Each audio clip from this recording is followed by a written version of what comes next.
Education के commission, सब ने 1 से लाख तक कहा कि एजुकेशन में क्रांति और एजुकेशन में कुछ बदलने की ज़रूरत है। जिस दिन हमको ये समझ में आया कि नहीं यार एजुकेशन में प्रॉब्लम है, तमाम धार्मिक लोगों के जो चीफ होते थे उनसे जाके बात करने की कोशिश करते कि यार बताओ एजुकेशन में क्या बदलना है। तो वो बोलते थे वो तो इशारा कर गए हैं महापुरुष, अब आगे तो हमको सोचना है कैसे बदलेंगे। यार इतने ही सोचने वाले होते तो हमें महापुरुष नहीं होते, है ना। कंटेंट नहीं मिलता है, केवल किताबों में महापुरुषों की कहानियां जोड़ देने से और कुछ किस्से कहानियां जोड़ देने से एजुकेशन नहीं बदलती है। करके देख लिया, प्रयोग असफल हो गया। पूरे देश में जब आपके बच्चे किसी इंजीनियरिंग कॉलेज में आते हैं, हमने एनआईटी में देखा, क्योंकि वो शुरू से बड़े आदर्शों में पले होते हैं, कॉलेज में जब इंजीनियरिंग कॉलेज के वातावरण में आते हैं तो वहाँ वो दबाव में आ जाते हैं, क्योंकि वहाँ वो अपने आप को अयोग्य पाते हैं, हाशिए पे आ जाते हैं, किनारे पे आ जाते हैं। तो वो जैसे ही हमको मेरे को पता, फिर धीरे धीरे मेरे को समझ, जैसे मैं किसी क्लास में जाके बोलूँगा 2 लोग मेरे पीछे पीछे आएंगे, सर हम लोग तो ऐसे ही सोचते थे। इसका मतलब है सही सोच के साथ होना भी, सही सोच के साथ जीना भी, और सही सोच के साथ वातावरण को बदल देना। या तो ये वातावरण हमको बदलेगा, या तो मेरे 4 दोस्त बैठ के पीते हैं मैं उनके साथ शामिल हो जाऊं, या मैं 4 दोस्तों को मैं बदल दूं, या मैं 4 दोस्त नए बना लूं। चॉइस मेरी है, जिंदगी मेरी है ना। तो मेरी जिंदगी में मैं कैसे टिक पाऊंगा, टिकना इसी समाज में। ये हॉल में तो सब अच्छा अच्छा होता है, यहाँ से जब बाहर निकलोगे तो आपको ज़िंदगी से आमना सामना होता है कि हाँ ज़िंदगी कैसी होती है। तो यदि आपका अपना कॉन्फिडेंस, आपका अपनी क्लैरिटी होगी, कॉन्फिडेंस लेवल होगा, तो आप अपने लिए रास्ते बनाओगे। जो अकेले चलते हैं उनको साथ मिल जाता है, जो साथ ढूंढते हैं वो अकेले रह जाते हैं। तो केवल ये कहने से नहीं होगा कि ये मत करो, ये भाषा ही बंद करो, लिख दिया बोर्ड पे, ये बंद कर दो घरों में भाषा। नो चाहिए, कोई चीज़ छोड़ने के लिए नहीं कहना है, कोई उपदेश नहीं करना है, ये करो ये नहीं करो, बंद। मेरी बात मानो, बंद। मैं आपसे बोलता हूँ कोई मेरी बात मानो, मैं क्या बोलता हूँ? असहमत होने का प्रयास बनाए रखें। उसके बाद भी देखो कैसे चलेगा। तो मुझको लगता है कि हमको बच्चों के साथ काम नहीं करना है, काम खुद के साथ करना है। आज इसको हम समझेंगे। हम हमेशा दूसरों को चलाने की कोशिश कर रहे हैं। दूसरों को चलाना है कि मुझको चलना है? मैं नहीं चल रहा हूं इसलिए वो नहीं चल रहा है। मैं खाना खा रहा था तो उसने खाना खाना सीख लिया। मैं अच्छी हिंदी बोलता था, उसने हिंदी सीख ली। मैं कपड़े पहनता था, उसने कपड़े सीख लिए। मैं एक मकान में रहता था, उसने मकान सीख लिया। मैं आचरण पूर्वक नहीं जीता था, मेरे संबंध में जीने की योग्यता नहीं है, वो उसको नहीं आई। सही जीना क्या है ये मेरी समझ में नहीं है, इसलिए उसको नहीं आया। तो दूसरे को बताना है कि मुझको चलना है, बस। बहुत आसान है। वो किसी छोटी बहन को गड्ढे में कूदना चाहती है और उसको मना करना चाह रही है, ठीक है ना। उसकी भावनाएं अच्छी हैं, बचाना चाहती है, छोटी बच्ची में समझ नहीं है। ऐसी स्थिति डिफरेंट सर्कमस्टेंसेस में आती है। करना क्या चाहिए, क्या नहीं चाहिए? इतनी जोर से बताया।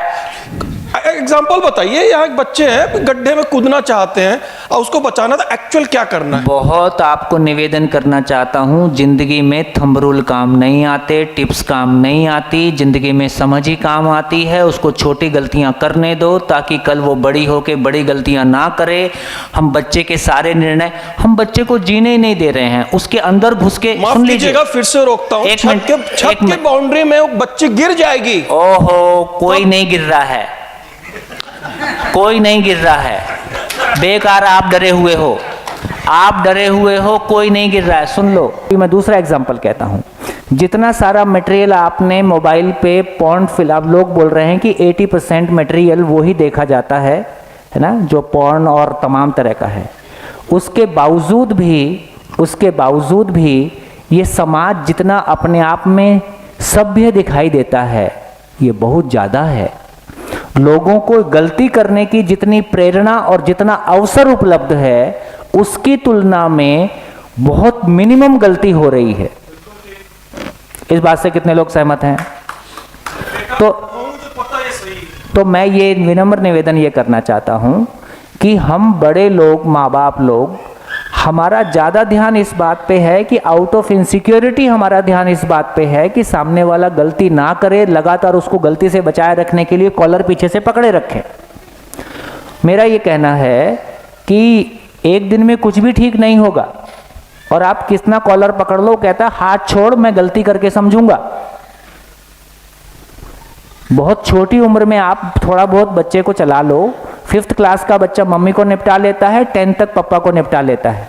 उसके बाद मैसेज क्लियर है कि तुम्हारे पास काम की चीज़ एक ही है, पैसा, वो दे दो, बाकी अकल मेरे पास है।